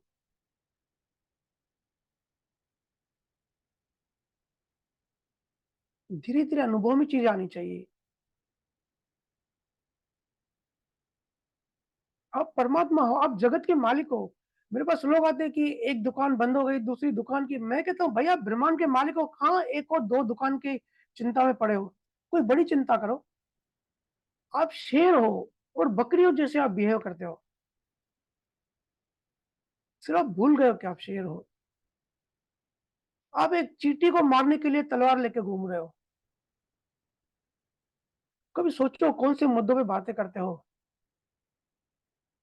सास भी कभी बहू थी। ये बस गॉसिप चलती रहती है। मैं कहता हूँ कि भाई यहाँ आप दुखी नहीं हो, सभी दुखी हैं, क्योंकि मन के काम करने का तरीका यही है। यहाँ कोई भी संकट प्रूफ नहीं है। क्यों नहीं है? अंदर लेयर्स हैं। तो उस समय क्या करना है? सिर्फ इंतजार करना है, शांत रहना है, क्योंकि भोगना तो पड़ेगा। जैसे कोई ब्रिज क्रॉस करते हो, पुल क्रॉस करते हो और पानी में बाढ़ आ गई, पुल के ऊपर पानी बह रहा है, तो हम क्या करते हैं? चुपचाप वेट करते हैं ना किनारे पे, इस पानी को बहने दो, पानी को निकल जाने दो। ऐसे ही जब भारी संजोग आए, मन स्थिर ना हो, वेट करो, पानी को निकल जाने दो ब्रिज के ऊपर से। जैसे-जैसे लेयर्स कम होंगे, वैसे-वैसे आपके वितरागता, वैराग्य बढ़ते जाएगा। गुरु महाराज ने कहा है, वैराग्यम परम ज्ञानम, संतोषम परम धर्मम। जैन धर्म में भी यही कहा जाता है।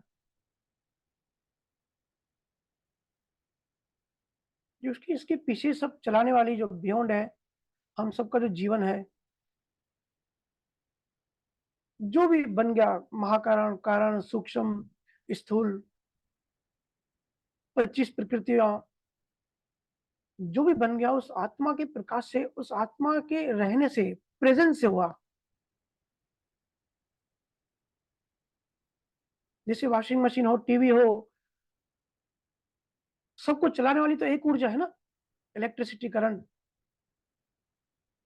वैसे ही हम सब अलग-अलग दिखते हैं, हम सब एक, लेकिन इंडिविजुअल बन गए, छोटे-छोटे अंश हो गए। समुद्र गहरा है लेकिन लहरें बन गई, पर हर लहर का अपना-अपना जीवन बन गया, अपने-अपना संसार बन गया। दुखी और सुखी हम होने लगे, फिर इन्हीं बातों में उलझने लगे। हम भूल गए कि हम क्या हैं और हम क्या करने आए और हम क्या कर रहे हैं एग्ज़ैक्टली। सिर्फ़ आज के दिन पूछो, सुबह से अभी तक आपने क्या किया है?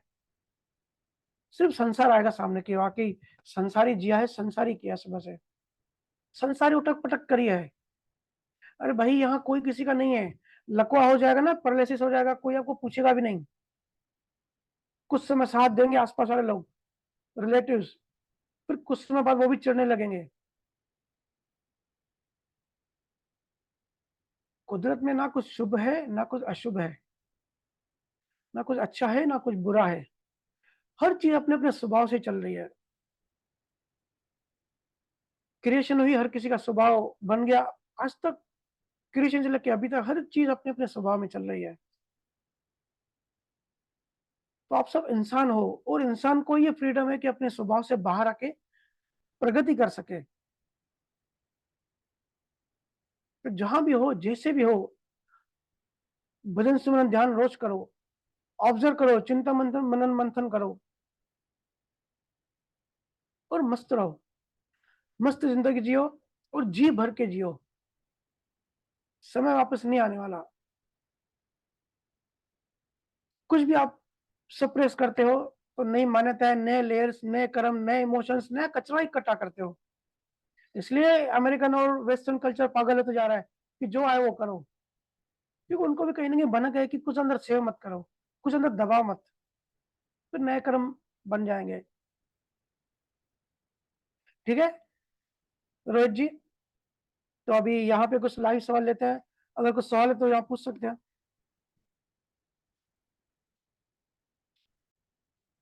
समय तो हो गया है।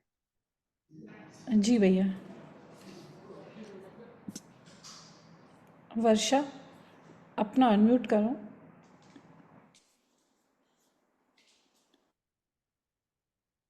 राम राम भैया। राम, राम। भैया कैसे हैं? मस्त एकदम आनंद में, आप कैसे हो? बस भैया, आपकी कृपा है। भैया मेरा क्वेश्चन था। भैया, जैसे आपने सत्संग में बताया था कि डीएनए जो है वो अमीनो एसिड की मदद से बनता है।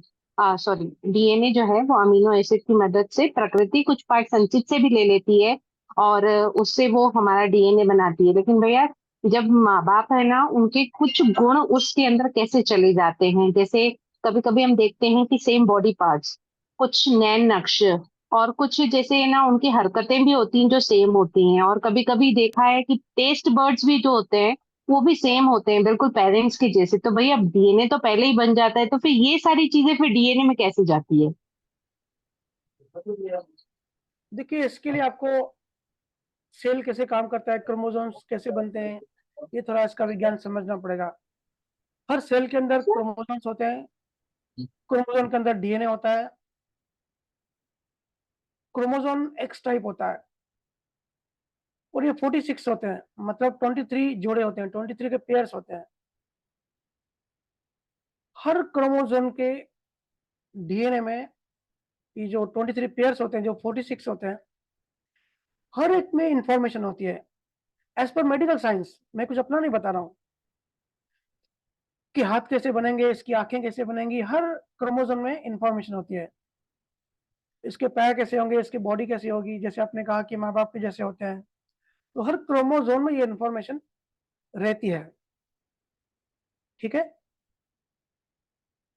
ये तो बात हो गई मेडिकल साइंस की, लेकिन आपने कहा कि डीएनए तो बाद में बनता है। देखिए, जब कोई जीवात्मा शरीर छोड़ती है, अंत में पूरी समरी होती है। इस जीवन में उसने क्या कमाया, क्या सीखा, क्या अनसीखा किया, कितने एक्सपीरियंसेस कमाए, कितने इमोशंस किए, कितने नए कर्म बनाए, कितने पुराने कर्म बो के खत्म किए, कितने क्रियावन कर्म बनाए और उसमें से कितने क्रियावन कर्म डिलीट किए, कितने नहीं डिलीट किए, पूरी समरी बनती है। अंत समय भी लेखा जोखा होता है, कैलकुलेशन होती है। या किसी को कंप्यूटर का अगर नॉलेज है तो सर्वर और क्लाइंट होता है। तो जो भी डेटा होती है, जब हम कंप्यूटर में किसी सॉफ्टवेयर में जब काम करते हैं, तो जो भी डेटा हम डालते हैं वो सर्वर में जाकर सेव होती है या क्लाउड में जाकर सेव होती है। या कभी सेव नहीं किया तो जब कंप्यूटर शट डाउन करते हैं तो जो डेटा होती है वो ऑटोमेटिक जाके सर्वर में सेव होती है। ऐसे ही जब जीवात्मा शरीर छोड़ती है तो वो क्लाइंट होती है। तो जो भी डेटा, जो भी नए कर्म है, वो सर्वर मतलब प्रकृति में उसके चित्त के अंदर ही, ये अलग मत समझना। ये तो बताने के लिए भाषा को यूज करना पड़ता है। हम प्रकृति है, पूरी प्रकृति हमारे अंदर है। हम समझते हैं जो बाहर जो चांद तारे सूरज दिख रहा है यही प्रकृति है, नहीं, हमारे अंदर भी प्रकृति है। ये जो डेटा, जो सर्वर या क्लाउड की मैं बात करता हूँ, ये हमारे अंदर ही है। हमारे अंदर मतलब शरीर के अंदर की बात नहीं कर रहा हूँ। तो शरीर छोड़ने के बाद पूरी कैलकुलेशन होती है। और उस जीवात्मा को अगर प्रकृति के पास सारे कर्म जाते हैं इस जीवन में, जो नए बनाए, जो लेटेस्ट होते हैं, और जो पुराने भी संचित हैं, प्रकृति का जो एल्गोरिथम होता है, जो उसकी कैलकुलेशन होती है, वो इस तरीके की होती है कि कम समय में ज्यादा कर्म रिलीज हो जाए। क्योंकि जो प्रकृति चलती है बैलेंस से, बड़े ध्यान से समझना, प्रकृति चलती है बैलेंस से, कर्म बनते क्यों है? मुझे सरप्राइज होता है कि आप लोग ये क्यों नहीं पूछते कि भैया कर्म भी कैसे बनते हैं भाव से, लेकिन भाव कैसे बनता है, प्रकृति आखिर कर्म बनाती क्यों है? कोई बियॉन्ड, कभी डीप सवाल कोई पूछता ही नहीं है। प्रकृति का जो सिस्टम है वो इसलिए है क्योंकि प्रकृति चलती है बैलेंस पे। और जब भी प्रकृति का बैलेंस बिगड़ता है, प्रकृति बैलेंस करने लगती है। बहुत सारे एग्जाम्पल्स है, अभी समय का मैं इस एग्जाम्पल में नहीं जाएंगे, लेकिन इतना समझे कि जब हम कर्म बनाते हैं तब प्रकृति में जो एटॉम्स हैं, जो परमाणु हैं, उसको हमने सक कर लिया, उसको हमने पुल कर लिए और उसमें हमने डेटा स्टोर कर ली। अब इससे क्या हो गया? प्रकृति का बैलेंस बिगड़ गया और प्रकृति को अपना बैलेंस करना है। प्रकृति को बैलेंस करना है। प्रकृति अभी क्या करेगी कि ये जो परमाणु के अंदर डेटा अभी आ गई, भाव चिपक गया, अभी इसको रिलीज करना है। तो प्रकृति कोशिश करेगी कि कम एक जीवन में बहुत सारे कर्म इसका रिलीज हो जाए। तो वो कैलकुलेशन करेगी कि इसकी जो लेन देन है, इसका हिसाब किताब कहाँ ज्यादा है, कहाँ जल्दी निपटेगा। तो जहां भी अगर वो जानवरों के होंगे या इंसानों के होंगे, इंसान का एग्जाम्पल लेते हैं, अगर वो इंसानों का ले लेते हैं, इंसानों का उसको जन्म मिलता है, तो जो भी जैसे भी कर्म है, अगर उसका अच्छा शरीर लिखा होगा, ब्यूटीफुल होगा, गोरा गोरा चिट्टा लिखा होगा, वैसे उसके अगर कर्म होंगे तो कुदरत उसको उस माँ बाप के शरीर में भेजेगी। अब आपका सवाल है, तो शक्ल तो माँ बाप की पहले से ही फिक्स है, तो बच्चे की शक्ल फिर वैसे कैसे बन जाती है? क्योंकि वो तो बाद में बनी। तो देखो, ये जो बायोलॉजिकल प्रोसेस होते हैं, ये जोग्राफिकल प्रोसेस होते हैं, बायोलॉजिकल प्रोसेस भी होते हैं। ठीक है। जैसे आपका सवाल ये भी हो सकता था कि अफ्रीका में जो पैदा होते हैं वो काले क्यों होते हैं, या कोरिया, चाइना, जापान में जो पैदा होते हैं उनकी शक्ल एक टाइप की कैसी होती है। तो ये पूरी बायोलॉजिकल प्रोसेस होता है। कर्म ये नहीं देखता कि इसकी शक्ल अपने माँ या बाप से मिलनी ही चाहिए। कर्म देखता है कि इसकी शक्ल खूबसूरत है या क्या कहते हैं कि खूबसूरत नहीं है, क्योंकि जैसा उसका कर्म होंगे वैसे उसको भोगने पड़ेंगे। स्किन गोरी है, आंखें अच्छी है या काली है, ये कर्म डिसाइड करते हैं। लेकिन उसके माँ बाप से मिलने का जो जो मैच होता है, वो डीएनए और ये एमिनो एसिड का जो आपने बात कही, ये बायोलॉजिकल प्रोसेसेस होते हैं। इससे कर्मों से कुछ ज्यादा कुछ फर्क नहीं पड़ता। जैसे आपने कहा कि टेस्ट के बर्ड्स भी सेम होते हैं और बहुत सारी चीज सिमिलर होती हैं, ये होता तो बायोलॉजिकल प्रोसेस ही है, लेकिन इसके पीछे वैसे कर्म होते हैं, वैसे प्रवृत्त कर्म होते हैं, क्योंकि उनके अंदर ऐसे डीप लेयर्स में कहीं ना कहीं हल्के फुल्के ऐसे कर्म होते हैं जिससे, देखो, बहुत सारे बच्चों में ऐसा कंपलसरी नहीं है कि अपने माँ बाप से शक्ल मैच हुई। हालांकि 60% होता है मैच, लेकिन 40% बच्चे अपने माँ बाप से मैच नहीं भी होते हैं। तो ये बायोलॉजिकल प्रोसेस तो है ही, दिखने में मेडिकली या साइंटिफिकली से लगेगा बायोलॉजिकल प्रोसेस है ही, लेकिन इसके पीछे जो गुरु ने जो ज्ञानियों ने जो ज्ञान दिया, इसके पीछे भी कर्मों की कैलकुलेशन होती है। अगर ये कंपल्सरी होता तो 100% फिर शक्ल माँ-बाप पे होती, तो 60% माँ-बाप की शक्ल होती है, वैसी आँखें, वैसा चेहरा होता है, क्योंकि वो भी उनके कर्म होते हैं। वो भी उनके पुण्य भाव, पिछले जन्मों की जो लेन-देन है, वैसा हिसाब-किताब होता है। वो सारी फॉर एग्ज़ाम्पल शक्ल या पर्सनैलिटी अलग होती है। मतलब पर्सनैलिटी बाहर से फिज़िकली अलग होती है, लेकिन जो सोच-विचार होते हैं, वो सेम होते हैं। कभी-कभी ऐसा भी होता है। तो इसका मतलब यही है कि पास्ट लाइफ़ में दोनों बहुत क्लोज़ थे, एक ही तरह का जीवन जिया, एक ही तरह के संस्कार, उनके अंदर ज़्यादा मैचिंग संस्कार हैं। तो कुदरत ने देखा कि भाई इनके अंदर एक्सचेंज हो गया है परमाणुओं का, बहुत सारे कर्म बना दिए दोनों ने, अब दोनों के कर्म डिलीट करने हैं। तो फिर कुदरत क्या करती है, दोनों को साथ भिड़ा देती है कि जाओ, पहले दुश्मन थे, एक दूसरे को तपा रहे थे, अभी जाओ, शादी करो और हस्बैंड वाइफ बन जाओ या बाप-बेटे बन जाओ। ज़्यादा से ज़्यादा कर्मों को रिलीज़ होना चाहिए, कुदरत का ये फ़ोकस होता है। ज़्यादा से ज़्यादा कर्मों का जो जो परमाणु में जो डेटा है, क्योंकि कुदरत से हमने परमाणु लोन पे ले लिए, खींच लिए, अब कुदरत हमसे वापस खींचती है। इसी को लॉ ऑफ कर्म कहते हैं, इसी को कॉज़ एंड इफेक्ट करते हैं। हम बार-बार लॉ ऑफ कर्मा तो समझते हैं कि ये होता है, लेकिन क्यों होता है ये कोई पूछता नहीं है। ये इसलिए होता है क्योंकि प्रकृति का बैलेंस बिगड़ जाता है, प्रकृति बैलेंस करने लगती है। तो जो भी चेहरा भी सेम होता है, आँखें सेम होती हैं, बाल सेम होता है या नहीं होता है। कोई-कोई माँ-बाप बहुत खूबसूरत होते हैं, लेकिन बच्चे इतने खूबसूरत नहीं होते। कोई माँ-बाप खूबसूरत नहीं होते, लेकिन बच्चे उनके खूबसूरत होते हैं। तो ये कंपल्सरी नियम नहीं है। नियम के पीछे कर्मों का नियम है। ये जो बायोलॉजिकल प्रोसेस होता है, जो डीएनए का प्रोसेस होता है, इसके पीछे कर्मों का नियम चलता है। क्योंकि डिज़ाइन ऐसी प्रकृति ने बनाई है, हम इंसान को फ्रीडम नहीं दिया है। अगर हमको फ्रीडम होता, तो हम तो धरती कब की खत्म कर चुके होते। हमको बाँध के रखा है। तो बाँध के इस तरीके से रखा है, क्योंकि हम चेतना भी हैं।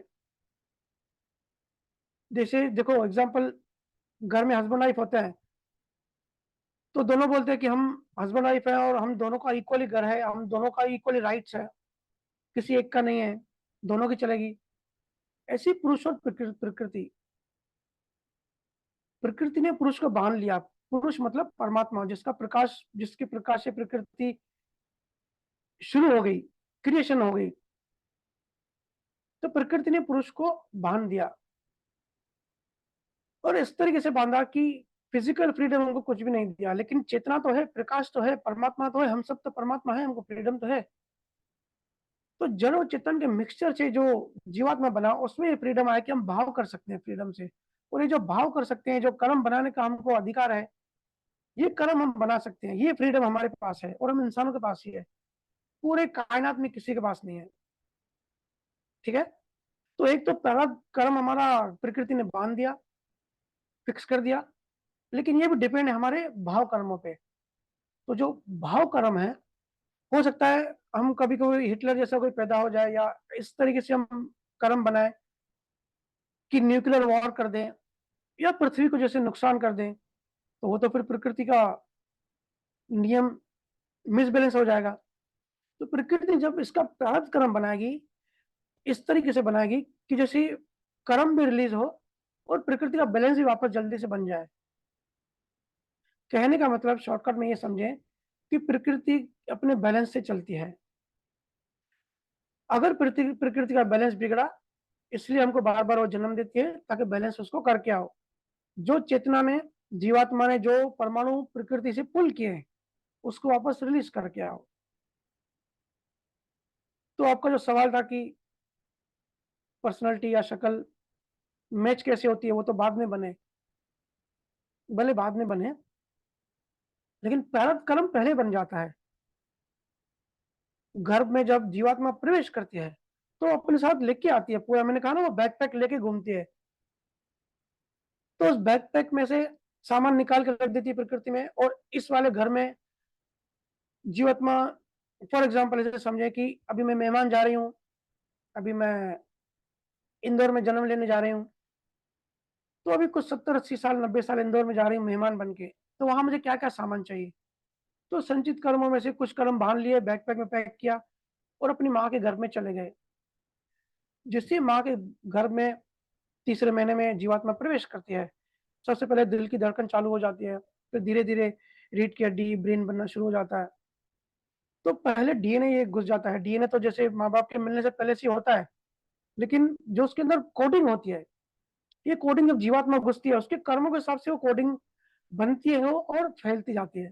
ये जो मैंने कहा क्रोमोसोम्स, ये क्रोमोसोम्स फिर हर एक सेल में वैसा उसको शेप देते जाते हैं। तो ये कंपल्सरी नियम नहीं है कि ऐसा होता ही है, ऐसा होता भी है, नहीं भी होता है। हाँ, 60% ऐसे हो सकता है। ठीक है वर्षा जी?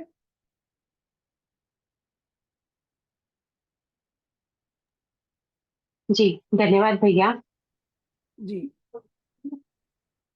आखिरी सवाल लेते हैं, टाइम हो गया है। जी भैया।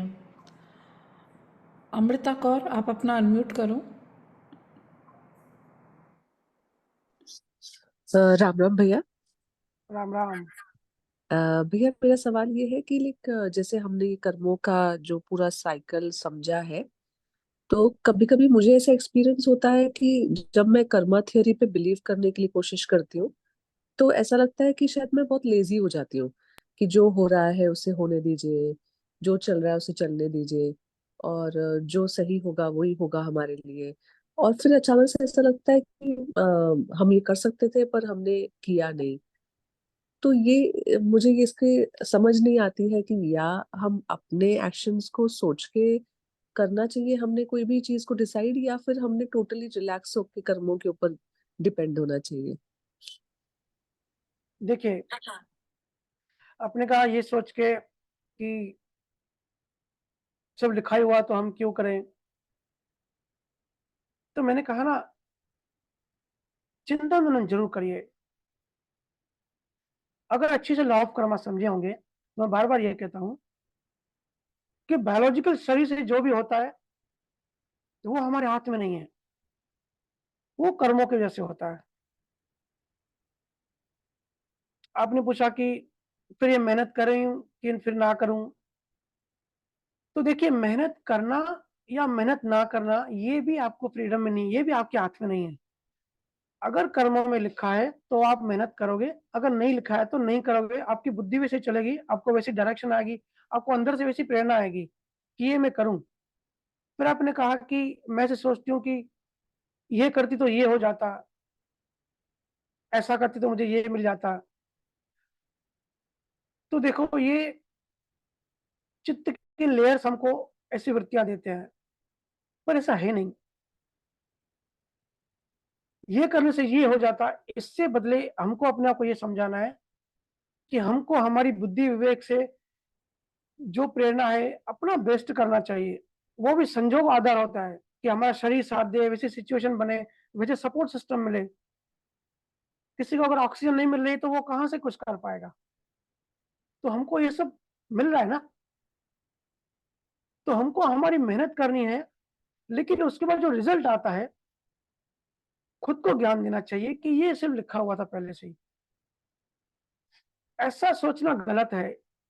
ये जो चित्त में हमारे पास्ट एक्सपीरियंस है ना, ये एक्सपीरियंस से आता है कि ये अगर ये करता तो ये हो जाता। तो अगर रोज़ भजन सिमरन करेंगे, तो ये चित्त के लेयर डिलीट हो जाएँगे, और अगर चिंता मनन करेंगे, तो ये ज्ञान अनुभव हो जाएगा कि हमारे हाथ में कुछ भी नहीं है, रिज़ल्ट हमारे हाथ में नहीं है। जो होता है वो होके ही रहता है, चाहे हम ऐसा करते, चाहे वैसा करते। ठीक है? दूसरी बात, आपने कहा कि मैं बिलीव करती हूँ। तो देखो, लॉ ऑफ कर्मा ऐसा है कि कोई बिलीव करे या ना करे, ये एक नियम है।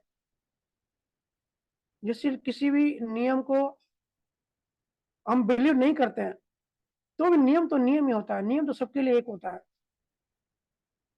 सिर्फ नियम को समझना पड़ता है। जैसे ग्रेविटी का नियम है, अब ग्रेविटी किसी साइंटिस्ट ने पैदा नहीं करी, सडनली वो साइंटिस्ट बैठा हुआ था, न्यूटन, एप्पल आके गिर गया। तो उसने डिस्कवर करी, उसने ढूंढी, उसने नियम ढूंढा, नियम बनाया नहीं। ऐसे लॉ ऑफ कर्मा जो है, ये ज्ञानियों ने, आध्यात्मिक संतों ने इस नियम को ढूंढा कि ये नियम ऐसे काम करता है और हम कुछ नहीं कर सकते। ये चिंतन हमको नहीं करना है, क्योंकि कुछ करना बायोलॉजिकल, क्योंकि जो भी करेंगे हमारा जो करने का मतलब होता है वो बायोलॉजिकल, हमारा जो फिजिकल शरीर है इसके थ्रू ही होता है। कि मैं ऑफिस जाती, आपका जैसे स्कूल है, मैं स्कूल जाती, ये करती तो ये हो जाता। तो ऐसा नहीं है, जो जो होना है आप वैसे ही वही करोगे। जैसे मैंने मेरे फ्रेंड विक्की का एग्जाम्पल बताया ना, उसने चाइना से बिजनेस स्टार्ट किया तो उसकी शादी चाइना में ही, ऐसा नहीं है। उसकी शादी चाइना में होनी थी, उसकी आगे की जिंदगी भी चाइना में लिखी थी, इसलिए वो चाइना बिजनेस में आया। उल्टा गणित होता है। तो जो जो लिखा है, जो जो आपके स्कूल में होना है आप वही करोगे, आपको वही बुद्धि में आएगा, वही आपको प्रेरणा आएगी। जो हमारे फ्रीडम में नहीं है। बहुत बार हम कितना कुछ अच्छा करने की कोशिश करते हैं, जी तोड़ मेहनत करते हैं, लेकिन फिर रिजल्ट मिलता ही नहीं। और कभी कभी दूसरे लोग को देखते हैं, उसने कुछ किया ही नहीं, उसको तो ऐसे ही मिल गया, क्योंकि लिखा होता है। और जो चीज नहीं लिखी है वो है हमारा चिंतन मनन, हमारी अंडरस्टैंडिंग, हमारी समझ। आपने कहा कि फिर तो चुपचाप बैठ जाए। नहीं, चुपचाप नहीं बैठना है। हम इंसान हैं, ह्यूमंस हैं, एनिमल किंगडम में नहीं है अभी हम चिंतन मनन कर सकते हैं, हम अपनी जागृति बढ़ा सकते हैं। और ये सब अंदर की बातें हैं, ये सब फिजिकल शरीर की बात नहीं है, ये बायोलॉजिकल प्रोसेस की बात नहीं है। समझ मतलब हमारा कोई शरीर से वास्ता थोड़ी है। अंदर का जो मन है उसको समझाना है, अपनी चेतना को जागृत करना है। ये तो लेटे लेटे भी हो सकता है, सोए सोए भी हो सकता है, नींद में हो सकता है, कार चलाते चलाते समय भी हो सकता है। अक्सर मैं ड्राइविंग करते समय ही चिंतन मनन मेरा बहुत ज्यादा गहरा होता है। तो बाहर आप क्या कर रहे हो वो आपको आपको कर्म चलाएंगे। जैसे जिसके कर्म होते हैं, प्रारब्ध कर्म होते हैं, वैसे उसका जीवन होता है। आंतरिक जो जीवन है, आंतरिक जो मन है, आंतरिक जो मन चित बुद्धि अहंकार है, आंतरिक जो अंडरस्टैंडिंग है, वो आपके फ्रीडम में है। हालांकि उसको भी चित्त ने बांध के रखा है। जैसे किसी के अंदर में चित्त में ऐसा होगा कि सिर्फ मैं तरक्की करूं, मैं आगे बढ़ूं, दूसरा नहीं बने, दूसरा नहीं बढ़े, तो जिसको भी आगे बढ़ते देखेगा ना उसके अंदर जलन जलन होगी, जेलसी होगी। तो जेलसी करना तो वो उसके फ्रीडम में तो है, लेकिन वो भी कहीं ना कहीं बहुत डीप कोर से आ रहा है, वो भी उसके चित्त के संस्कार से आ रहा है। अगर उसको कोई गुरु मिल गया और वो कोर में जाके उस इस एक्सपीरियंस को, इस अनुभव को डिलीट कर दिया कि दूसरा तरक्की करे, दूसरा आगे बढ़े, तो मेरे लिए भी अच्छा है, हर कोई दुनिया में आगे बढ़ना चाहिए, सबका मंगल होना चाहिए। अगर ये वृत्ति, अगर ये संस्कार अंदर है तो उसको जेलसी नहीं होगी। अगर उसके अंदर ऐसा अनुभव होगा कि नहीं, दूसरों को रोकना चाहिए, दूसरों की टांग खिंचाई करेंगे तभी हम आगे बढ़ेंगे, ऐसा उसके अंदर अज्ञान होगा, तो उसको जलन पैदा होगी। तो देखने में तो ये फ्रीडम में है, लेकिन इस फ्रीडम को भी चित्त ने बांध के रखा है। इसलिए गुरु की जरूरत है। इसलिए आध्यात्म में हर एक सब्जेक्ट बड़े अच्छे से, बड़े ढंग से समझते हैं कि सब कुछ बना कैसे, कैसे सोहम ओमकार से एक प्रकृति बनी, चेतना प्रकृति की संगम से एक एक जो प्राण है वो बना, हमारा मन बना, हमारा शरीर बना, हमारी डिजाइन बनी, हमारे फिर प्रारब्ध कर्म बने, फिर प्रारब्ध कर्म से हमारा जीवन बना, हमारे रिश्ते नाते बने, माँ भाई, भाई बहन, हस्बैंड वाइफ बने, फिर हमारा काम धंधा बना। उस काम धंधे में हम कैसे डील करते हैं, कैसे कभी कभी परेशान हो जाते हैं, कभी कभी अच्छा फील होता है, कभी धंधा बहुत चलने लगता है, कभी बिजनेस की फिक्र होने लगती है, कभी कभी घर का माहौल बहुत अच्छा होता है, बड़ा प्रेम होता है, कभी कभी झगड़ा हो जाता है। तो ये सब कौन सी शक्ति करवा रही है, ये सब कैसे चलता है? एक विज्ञान नहीं है। जैसे भौतिक विज्ञान के अलग अलग डिपार्टमेंट्स होते हैं, सब्जेक्ट्स होते हैं, ये तो आध्यात्मिक विज्ञान है, इसके तो बहुत सारे डिपार्टमेंट्स हैं। तो चिंतन मनन करके हम हर डिपार्टमेंट को समझ सकते हैं, अंडरस्टैंडिंग बढ़ा सकते हैं। लेकिन होगा ध्यान करने से ही। हम हर बुधवार सत्संग सुनते हैं, तो अगर कोई ध्यान नहीं करता, भजन सुनना नहीं करता, तो ये उसके लिए सिर्फ इन्फॉर्मेशन है, और जाके एक लेयर जाके अंदर बैठ जाएगा। इससे उसका कुछ प्रगति नहीं होगी, क्योंकि उसके अंदर ऑलरेडी नर्क की वीजा है, ऑलरेडी उसके अंदर चित्त में वो डेटा है, एक्सपीरियंस है। तो दोनों करने की जरूरत है। भजन सिमरन ध्यान से सफाई होती है, और चिंता मनन करने से, ऑब्जर्व करने से अंडरस्टैंडिंग बढ़ती है, चेतना बढ़ती है, जागृति बढ़ती है। जब दोनों साथ में चलते हैं तब हम एक एक चीज से मुक्त होते जाते हैं। तभी लॉ ऑफ कर्मा हमको अच्छे से डीप अंडरस्टैंडिंग होगा। तब हम समझेंगे। यही तो कृष्ण ने अर्जुन को समझाया। अर्जुन की पूरी साइकोलॉजी चेंज कर दी कृष्ण ने, कि तू डर मत, तू मार नहीं सकता किसी को भी। एक शरीर दूसरे शरीर को सिर्फ खत्म करेगा। आत्मा आत्मा को मार नहीं सकती। आत्मा ने पैदा होती है, आत्मा को कोई जला नहीं सकता, कोई तलवार से काट नहीं सकता। तब जाके अर्जुन ने युद्ध लड़ा। ठीक है, तो समय हो गया है। अभी सत्संग को यही विराम देते हैं। जो भी सवाल रह गए होंगे तो आगे के सत्संग में लिए जाएंगे, या जो आप ग्रुप में लिखते हो वो आप लिखते रहिए। सभी को राम राम। आप सारे संगत का, सबका बहुत बहुत धन्यवाद। फिर जल्दी मिलते हैं। खुश रहिए, मस्त रहिए, आनंद में रहिए। जो होता है उसको होने दीजिए, फिक्र मत करिए। जो लिखा है वो होगा ही। जीवन को, हर एक पल को एंजॉय करिए। बहुत बहुत धन्यवाद।